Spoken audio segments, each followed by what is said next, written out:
hayi khona bafowethu udaba lo belibanda man bibanda lento enganza kwethu ngiqale nginibingelela bafowethu kuphinda kuphela nikhona ngiyanibingelela hayi kodwa hayi bafowethu hayi yabona bekunzima ukuyibamba kahle udaba lolu lwasilapha eParliament iHard Dog this time iHard Dog ibibanda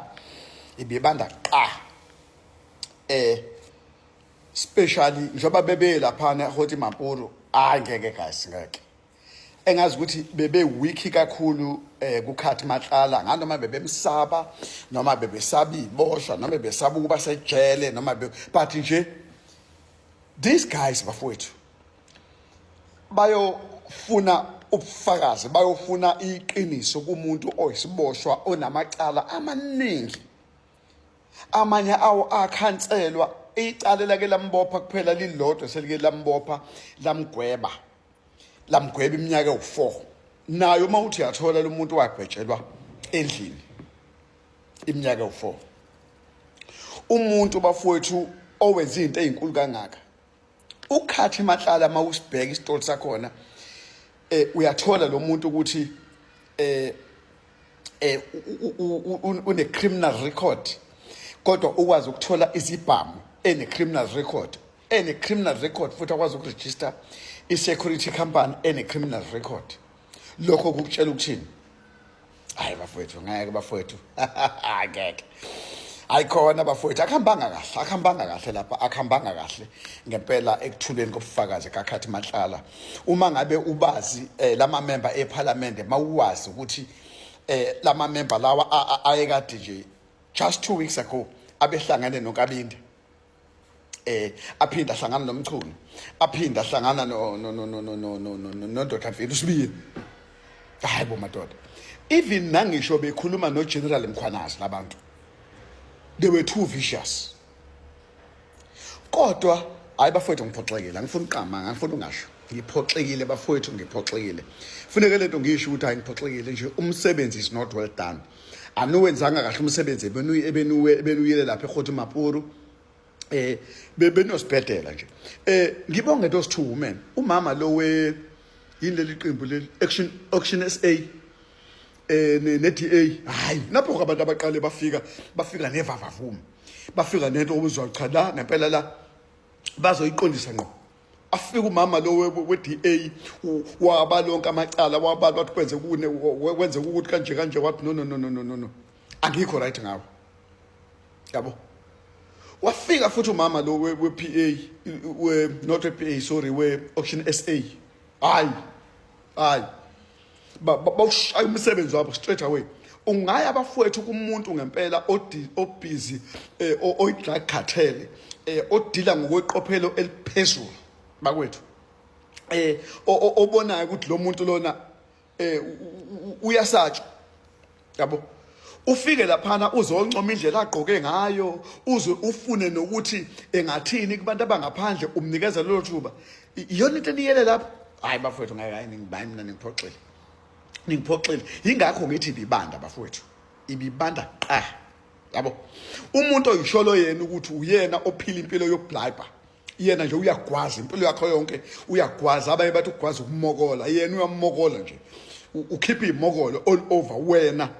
because yilokugwaza okwenza ukuthi izwe life kanje yabo and lo muntu futhi oyivezela yena ukuthi usebenza nomuntu wama-drugs yabo uyivezile phela lo muntu ukuthi yes uinvolved nomuntu wama-drugs ukuvezile lokho yabo so nina niyofuna lapha nawe Malema uzuphinda umnikeza ukuthi hayi uma ungakhuluma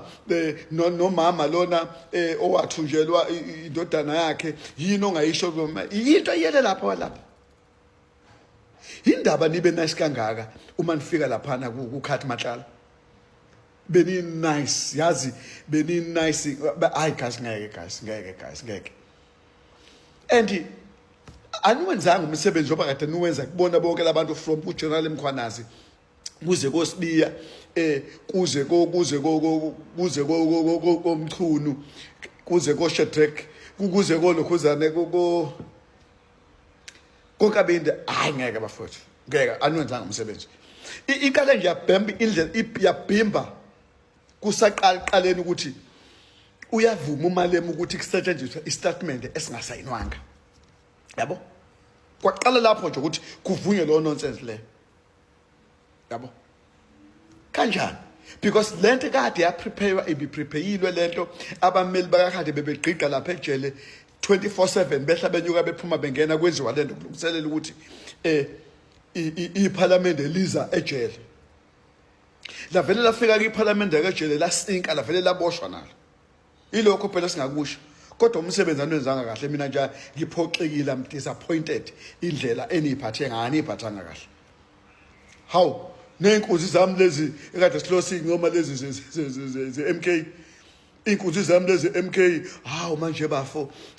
uyayishaya indwangu bafo uyayishaya indwangu bafo nonsense yani le uDodo wani lo hayi nisenzele uDodo lapha ushaya indwangu yokwenzana ungathi umuntu awumbulala umuntu namacala mangaka umuntu oshushumbisa ama drugs to the highest level wena uzosho ukuthi uzothi ushaya indwangu yini angayisho einganeni encane azikho ingane zethu esifuna sifunde lutho kuKhethi Mahlala ayikho ingane nje engafuneka ukuthi sifise ukuthi ifane noKhethi Mahlala okusho ukuthi hayi guys ngeke guys yabona bafowethu into engihlale ngisho bafowethu ipolitiki ngeke ize isise ndawo abantu bepolitiki bafowethu ba wicked and loose and weak abantu bepolitiki kwicacile izolo uthi kade sihamba kahle but sesifika lapha kubantu abangekho convicted kubantu abangenawo amacala akade nibalokhuza akade nibabuza imibuzo nibaphenya ngemibuzo benikade ni strong ukubabuza umbuzo bekuserious bengadlala seniyafika ejele esigebengweni kumdlwembe senifika kumdlwembe ku-drug dealer senifike niba wotamatisi niba yamayoyo hayi suka ngiphoxekile mina ayikho lento uyabona nje lento beniyele laphana ayikho angisiboni mina isidingo ukuthi kungani ngempela beniye laphana eParliament angisibonanga ngempela mina bafowethu into isidingo sokuthi laba beze besuke all the way from Cape Town beye eParliament ePitoli la bebekhona lapha ejele lapha kodwa beyela ukuthi beyobhetha ngoba bebeyobhetha yabo angiyiboni lonto le angiyiboni lonto le yabona angiyiboni because sonke siyazi uKhethi uyivumelela ukuthi yena uphila impilo yokublabha nje isikhwama sakahulwethu izikhwama zakahulwethu igcwalisa imali o200 angene nase FNB athatha imali aphume nje yena kulula nje uyaphuma uyangena but nina niyafika lapha nizothatha nizobhayisikele emsakhe into engekho hayi mina bafowethu ayilanto le hayi umbhedo lanto le angizwanga nje lento beniyoyenza laphana umbhedo ayikho futhi nje ayisilona iqiniso uKhethi unamanga ayikho into engibelievayo ayikho into engibelievayo angakakholwa ukuthi wahlangana nomkhwanazi futhi noma ngabe wahlangana nomkhwanazi ke umkhwanazi wayenza umsebenzi wakhe njengoba uKhethi Mahlala njobe lapha waboshwa umkhwanazi yes nezinsizwe zangena lapha kwakhe zalalisa wonke umuntu phansi ngesisu kwakuyinsizwe kaMkhwanazi umkhwanazi vese bemfuna umkhwanazi umfake lapha yabo so ke manje ngiyabona ke abanye benuke sebecijisa indle etshanyana ke ngoba nifuna lento ukuthi kube khona into wrong eyenziwe uGeneral Mkhwanazi niyifuna lonto le shouldn't nifuna iqiniso nimdlembe wayinini ngoba bonke labantu abafuna ukuthi kube khona into wrong eyenziwe uMkhwanazi abazozo wrong eyenziwe uMkhwanazi njengamanje ayikho into esavele ithi wrong yini wrong ukuthi uMkhwanazi ahlangane nesigibe engasiphenya yafuna ukusibopha yini wrong ngalokho yini ongathi wrong ngalokho yini hayi guys nangu ubheka icele isigebengu ukhathi uthi wamnikeza imali kufuneka nithola iproof kufuneka nicheck ukuthi ngempela lo mali yayikhona yini wayikhipha neFNB ikhona iproof imali iphume eFNB eyifake ekhwameni zaka Woolies kubhekwa ikhamera yalaphana eBeverly Hills ukuthi ngempela ikhonani ubufakazi balokho kodwa nje engazi ukuthi nigxile ezintweni ezingeke sisendawo siyisizwe bafowethu silahlekela izwe lethu lonakela nje abantu bakhwabanisa benza izinto ezwrong but you guys you still getting wrong. A very warm welcome to Ulwazi Nezindaba. Just to recap kancane siyakhumbula mos ukuthi uShadrack Nkabinde watholakala ukuthi he had to go back home because the other committee was not satisfied with his testimony. They felt as though he was thumb-sucking information because most of the things bangakatifunds he was not aware of. Angakhumbuli etinye izinto takhona because maybe testimony yakhe was not up to par.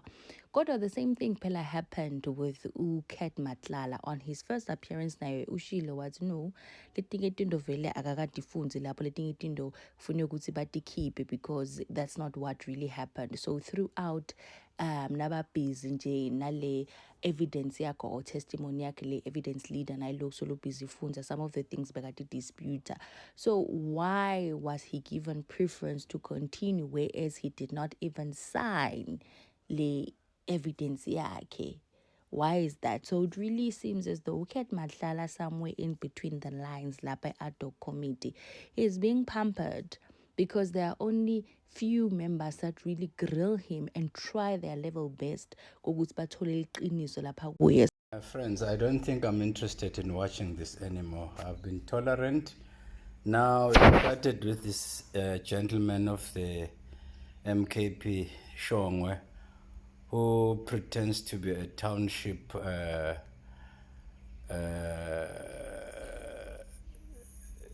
young man who is streetwise. He's not.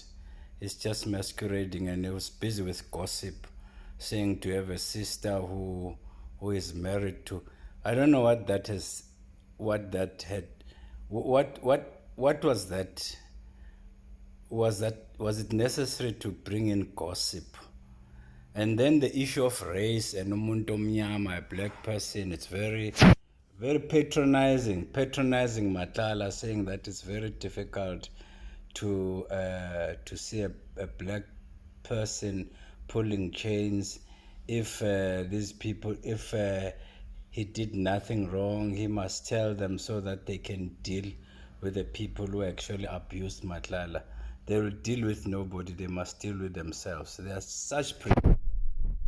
and then Malema came in and then is pontificating about children and how it's not good for the children to be made to actually lie on the floor whilst the police, the officers were searching the house of Matlala. Again, political claptrap, you know. And Lekhanyane just said nothing. So my issue is, what is this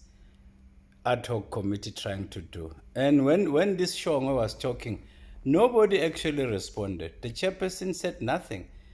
He was busy talking about things in isiZulu, talking about things that have nothing to do with their probe there. And Malema now has started with his own political claptrap. Hey, it's hot.